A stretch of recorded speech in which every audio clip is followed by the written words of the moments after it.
Plusieurs suicides ont eu lieu lors de la sortie d'une musique sur Google d'un auteur inconnu. On dit que quiconque écoutant cette musique jusqu'au bout est retrouvé mort. Le début de la musique a tendance à angoisser la personne qui l'écoute. Quelques jours plus tard, la personne commence à avoir des troubles du sommeil jusqu'à avoir peur de dormir.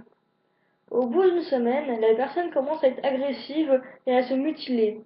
Puis, 2 semaines après, ils sont retrouvés morts, suicidés. Chaque individu avait la chair arrachée avec des traces de dents partout et des traces d'ongles. Plusieurs recherches ont été faites pour conclure qu'ils s'étaient fait ça eux-mêmes. Peu de temps après, l'armée a mis clos cette affaire, et nous n'avons plus jamais entendu parler de cette musique. On dit qu'une autre version a été faite et qu'une entité possédait cette musique. Cette entité a pour but de détruire tout être vivant sur le monde par la musique.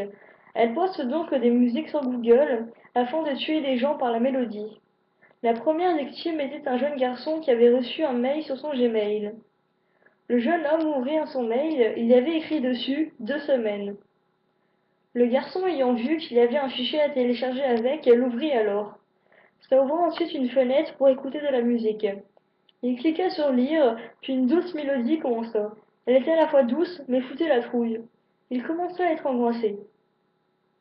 La musique s'arrêta à 1 minute 50, il n'y avait plus rien. Le garçon alla ensuite dormir après avoir arrêté son ordinateur. Le lendemain, il alluma son ordi pour aller supprimer la musique qu'on lui avait envoyée. Le fichier n'était plus là. Il avait disparu.